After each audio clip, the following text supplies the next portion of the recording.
Brad, you here? There he is, okay.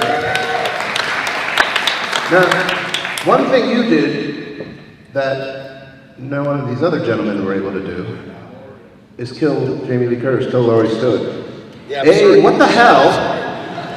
And B, talk about shooting that scene, because that is an iconic and shattering moment for the series. Well, my favorite part of that scene, of course, is where she kisses me before she falls to her death. I wasn't crazy about killing her off, but I really enjoyed messing up the scene, so we had to keep shooting the kiss over and over. No, it was, she was ready to say goodbye to the franchise at that time, and we were just very fortunate. She only owed 30 seconds of non-dialogue screen time, and she said, whatever you can shoot in a long weekend. And she bought everybody a crew gift, and you know, she donates all her money to the Children's Hospital in LA here for the terminally ill kids, which is quite a valiant effort. And no, it was just an honor to get to meet her. She was so kind to my girlfriend and I. Let us hang out in her trailer with her. Producers weren't going to let the franchise die, so they made a deal. And that's how that switch mechanism came about, and that's why you had such limited time. Right. And so she got what she wanted. We wrapped it up, and then the franchise still continued, so we kind of had our cake and ate it too.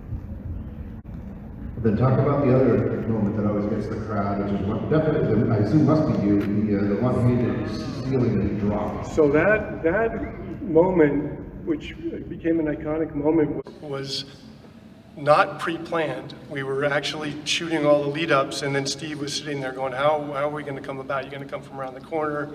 You're going to rise up? What are we going to do? And he looked up, and the ceiling was fairly high, and there was a water pipe about a foot lower than the ceiling itself, and he goes, can you get up in there? And I'm like, give me a ladder, let's try it. And I stuffed myself up there, and 30 minutes later, it was on film. That's amazing. That's how it works sometimes. You get the happy accidents like that.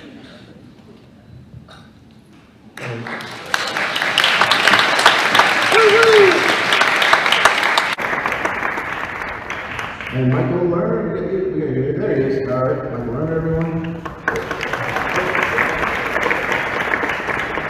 If I'm not mistaken, if I remember correctly, you got to kill your dad. Is that true? Yeah, there was a scene there.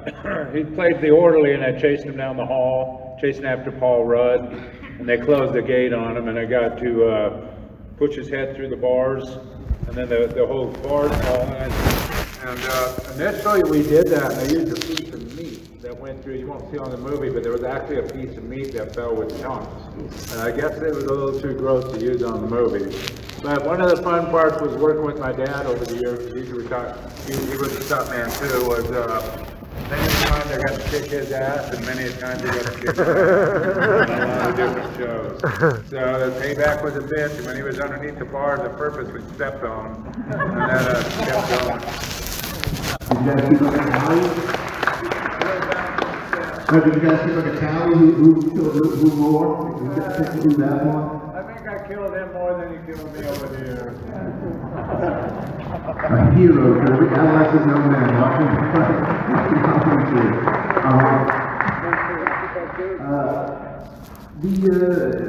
We saw at Mr. Courtney's head the very definitive last year.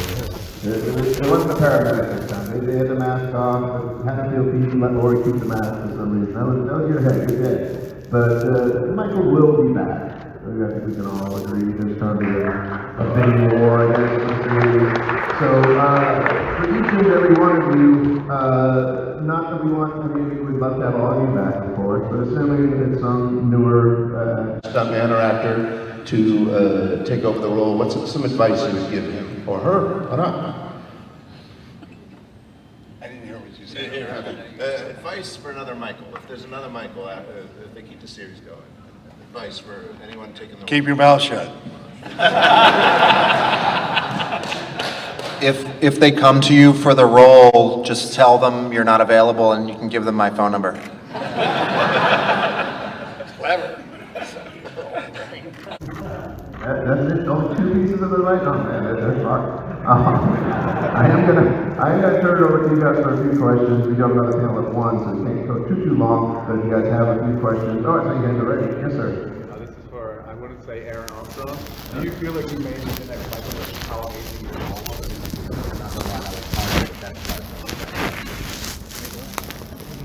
I appreciate the sentiment, but I have no idea what the future holds. Not even for the TV show they're trying to do right now? No one has contacted me for such an appearance. But I think if you all go online today and just hashtag the crap out of it, maybe you can see that happen. So it's in your hands.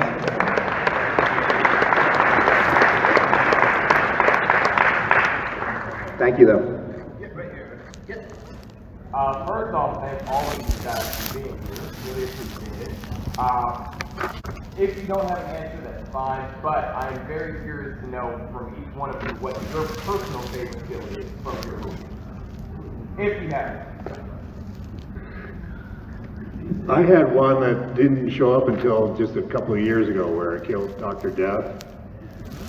That when I get out of the river and I'm on the slab for a year, and he does the tattoo on me, which is eternal life or whatever. But on Halloween, above me was this rock with a point on it, right? And it was moving.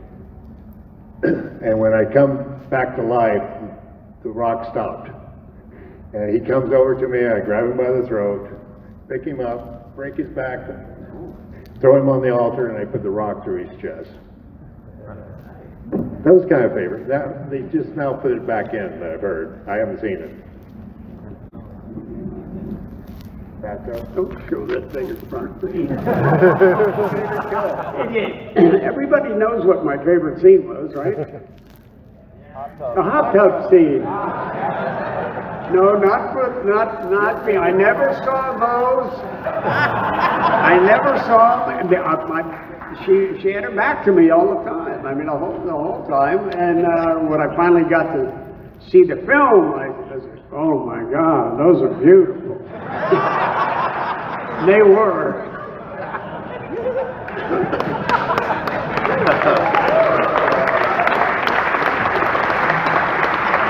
I think Dick Warlock put the D in Dirty Old Man.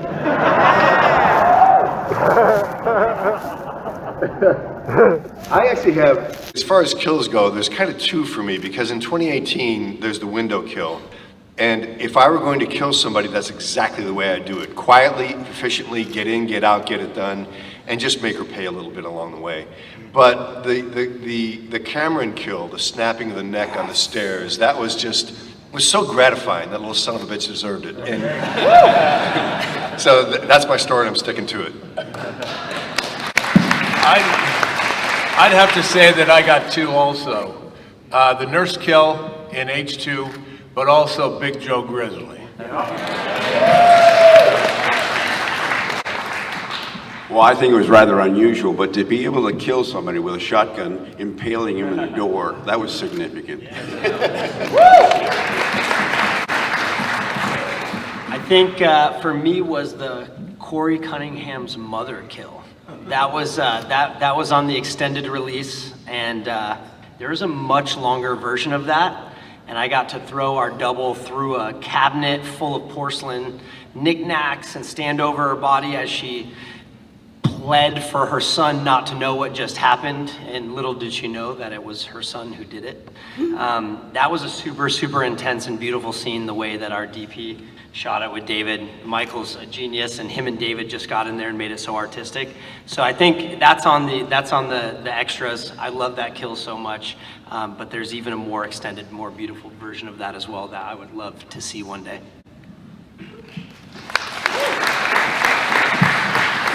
I didn't technically get to kill anybody.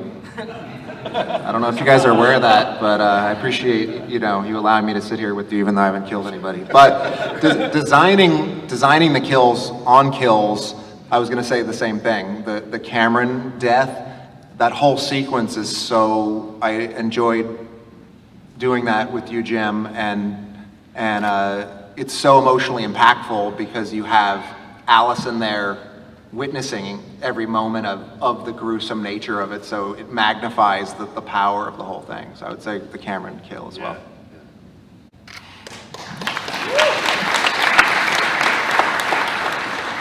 For me, I think The favorite kill was Adam when I stab him and lift him up.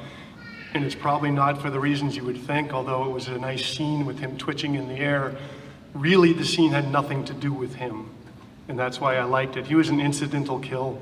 And the entire time I was looking at Jamie. And it was all to get in her head and just mess with her. So that probably was the most impactful.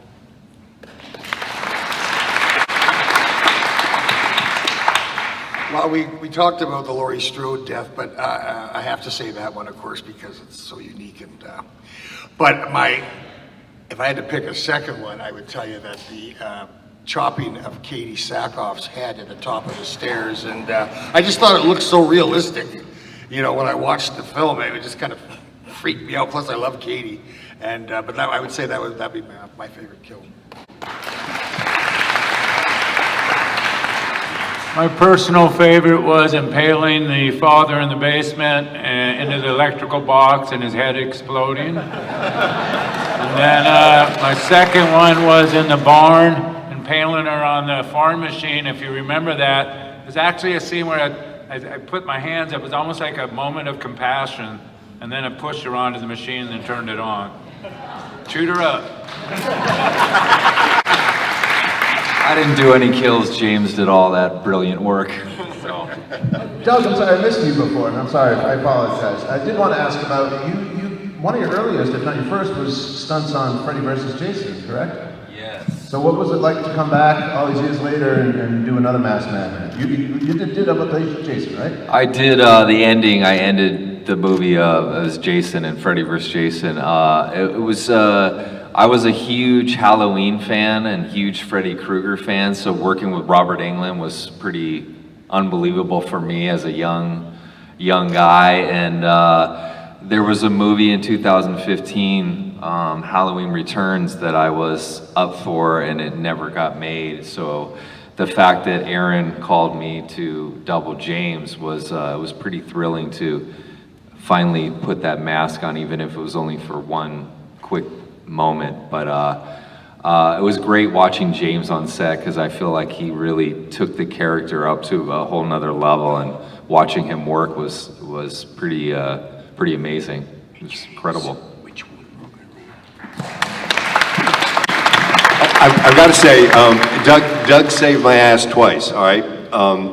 First of all, that jump off the SUV, when Airon and I were rehearsing in the soundstage, Aaron's like, look, we're going to double you off this. I jumped off once just to show him I could do it.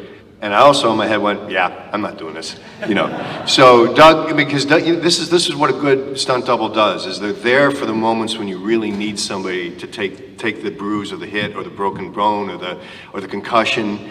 And speaking of concussions, in stunt fighting, you go hard to the body because the camera needs to see the physicality of physical fighting. But to the head, you never hit somebody in the head. You can be 10 feet away, swing your fist, guy snaps his head, looks like you just knocked the crap out of him, but you haven't even touched him. It's all about how you sell the fight to the head. But David wanted to see what would happen if that bag of bricks, you know, the rubber bricks, which were heavy, was how would, and Airon explained to him, no, it doesn't work that way. David came to me, I said, no, it doesn't work that way, David, but he wanted to see it. So Airon and I stepped out to the side. Now my sparring partner in college was a 285-pound super heavyweight that Joe Frazier picked up. So I know what a big punch feels like, right? Airon very deftly clipped the top of my head, and it was like, ooh, that was a big punch. And Airon right away goes, nope, you're not doing it. So Doug was so respectful when he came out. He's like, look, I don't want to take anything away from you. I don't want to take credit for anything. I'm just glad to be here. Anything I can do to serve, which is the attitude you want from your stunt double, which is the attitude everybody wants on a movie set. So they call Doug out to take the hit with the bag, and it's not going to work, but David wanted to see it. And Doug's walking out, and he's going, hey man, very respectfully, I'm just, and I'm like, oh bro, don't worry about it, man. Have fun. and Doug told me, and I watched it, and it's like, whoa, she wound up, hit Doug in the side of the head, and his knees buckled, and I went, dude, you just earned your pay today. and Doug told me, it's like, dude, she knocked the crap out of you, didn't she, bro? We do have time for a couple more. Yeah. Well, I have one about stunt. doubling somebody. I was doing this movie called Down the Long Hills, and Burt Kennedy, who had worked with John Wayne, he directed War Wagon and all that. And in the film, he has to wrestle a bear. And they said, we can't let you do that. I go, well, I started out in the business wrestling bears. They go, yeah, but he's like 1,800 pounds, you know, if he, just a little mishap. So Dave Cass was the coordinator on it. And they looked all over Hollywood and they go, okay, you can wrestle a bear, but you're going to have to use a different name. So I took my wife's maiden name, and Dick Ansel, like Dick Armstrong. Anyway, we've been shooting, and Dave comes to me and goes, Don, we have a problem. And I go, what is that? He goes, well, Dick Ansel is not a very good double for Don Shanks. The editor don't think you're very good at that. I go, how else could I double myself? You know? Anyway, not being able, the editors always have something to say. Anyway, sorry about that.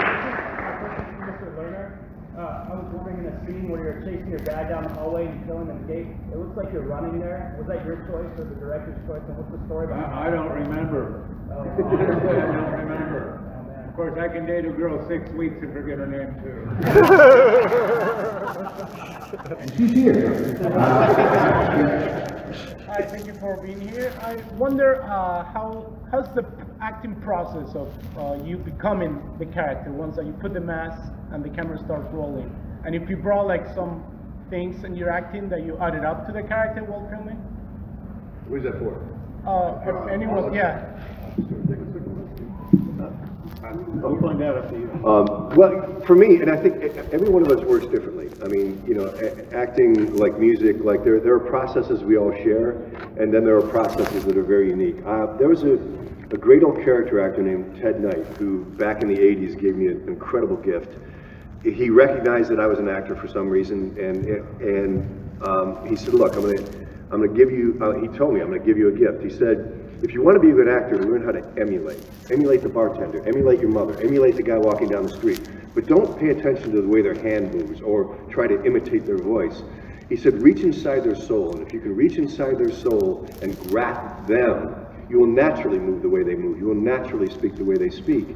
So for me, because in our universe, it went from 1978 to 2018, for me, the technique that I used is I watched the 78 version one time. There's a moment when Nick Castle, as the Shape, was walking camera left to camera right in a backyard, and in my head I went, I got it. Whatever that was, all I was doing when I was watching that film was reaching into what Nick Castle had so, incredibly creatively, manifested. And then what happens is all the years of stunts and sports and martial arts, the yoga, the meditation, the plant medicine in South America, the Native American rituals I had in North America, the rituals I've done with African shaman. I mean, all these things come together, and I just allowed that to filter through the experience of what it meant to be in this body. So for me, it was a very spiritual experience, but we all have different approaches to get the same, to the same end.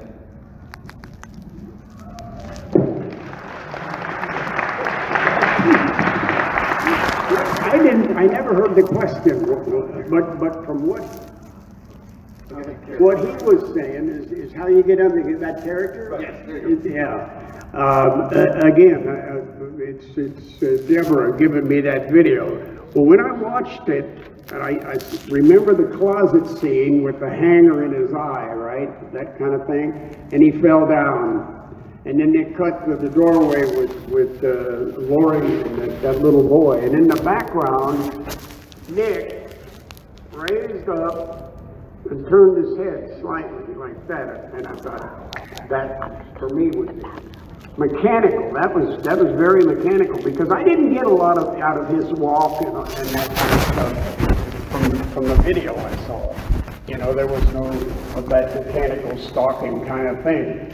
So that's what I used to get into character, besides when I put the mask on.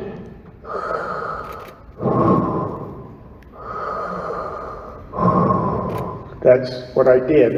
Every time I put it on, I breathed that breath and remembered that up head turn.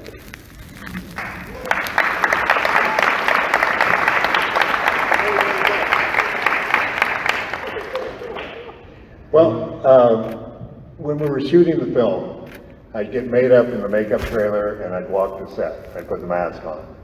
And we're filming at night and the neighbors got upset. Because when Michael's walking through the neighborhood, it's like, who's next?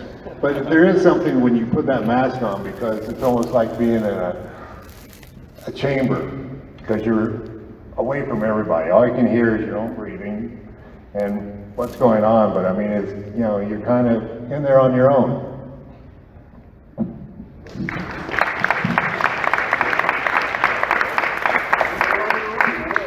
Yeah, well, for me, I watched all the Michaels that went before me and kind of just wanted to bring a little bit of them to carry on the Michael, and that's what I did, you know, and just tried to kill people the best way I could.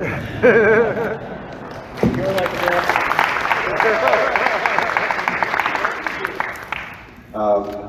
I'm a stuntman, like everyone else here, really.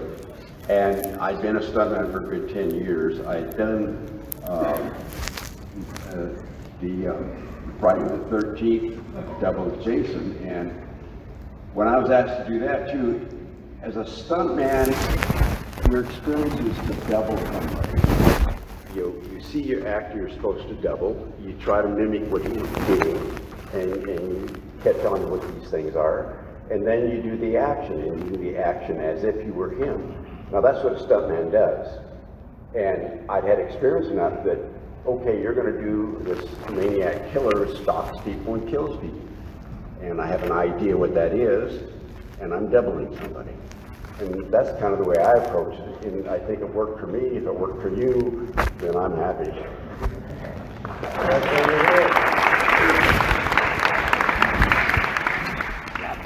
I think for me it was a combination, really, of everything that you had heard here. And I thankfully had got to watch James do some scenes. And part of our film was the concept of this transference of evil.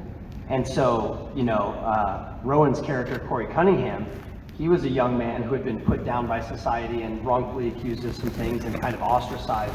And as he was becoming his own and as he was taking a piece of this evil for a moment, he started to become more confident and more angsty. So I think internally for that character, I wanted to play it like an angsty teenager, but it still had to mimic the movements that we had seen before. And I was able to borrow that from what James was doing on the movie earlier. But holy shit, when you put that mask on and you start breathing, there definitely is something to that. There's a change. And it felt just as good to put it on as it did to take it off after some of those scenes, that's for sure.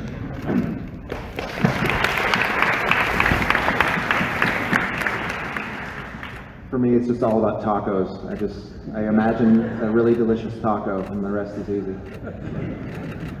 No, my interpretation of the character is kind of someone who's free of thought and judgment and emotion and is just still just perceiving reality, and then something catches his attention over here and it's to move over there and do his art over there. It's just, he doesn't know necessarily that, you know, stabbing someone 10 times with a knife is wrong or bad or violent.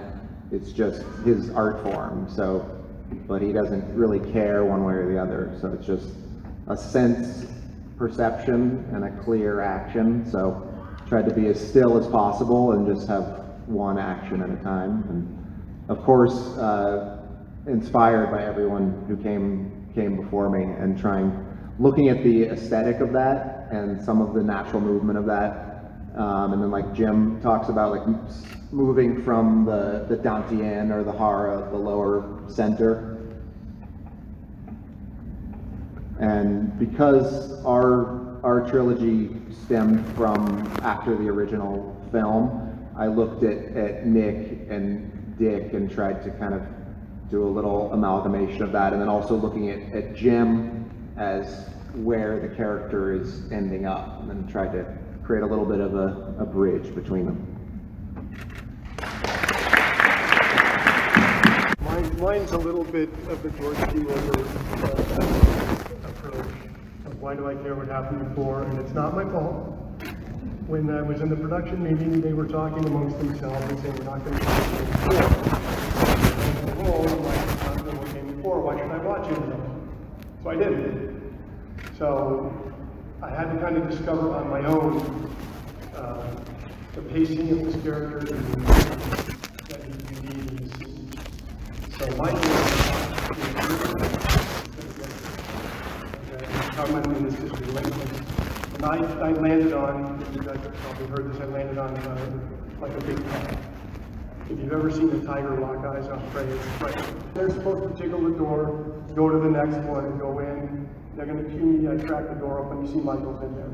We never ended up using this. But what happened in reality is I was in the bathroom with the PA, with the radio. They came walking up, and the little girl did not know I was in the bathroom, and she swung the door wide open. And went completely pale, and we were shut down for an hour, trying to calm her down so we could see. And after an hour, she kind of looked at me, well, you're not going to. So I knew, that was literally the first shot I did, and I knew the effect from that of kind of the mask and the positioning, so.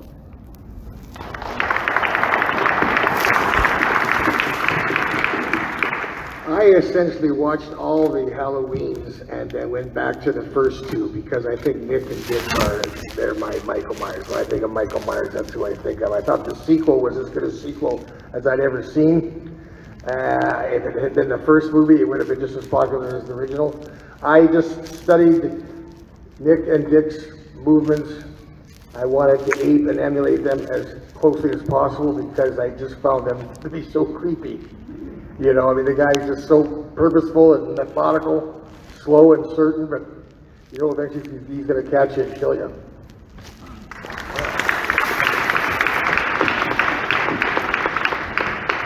Same thing, I pretty much just rented 3 or 4 of the films to get an idea. When I went in to try out for the part, you know, George Wilbur and I both did 6. But one of the things they made me do is that scene where I think Dick was talking about it, where you sit up and the head turns. I wasn't in really good shape. That's not easy to do. You're not used to that. Another thing I really liked was I tried to add a little bit of flair myself, like I said, when I lifted up my hands. That was kind of me and tilted the head and then pushed her on the thing. Maybe show just an ounce of compassion. And one of the best things about that is, over the years, I've done a lot of prosthetics where I had to wear stuff, 4 or 5 hours of makeup, and you're stuck wearing it all day. You're literally eating through a straw during lunch and stuff. And Michael Myers, it was nice to be able to take that mask off in between scenes.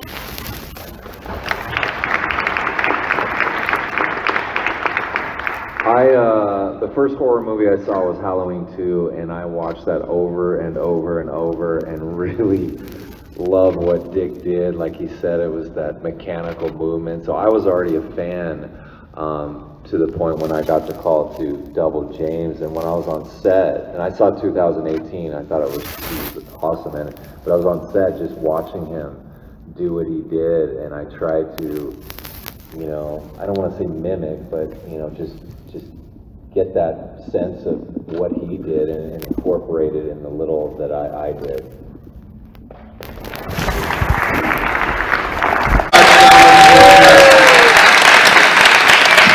They will be back at their tables. If you didn't get your question in, I apologize. But they will be here, so thank you all so much. I just want to say thank you for coming. Thank you for being our fans, because without you, we wouldn't be here. And you're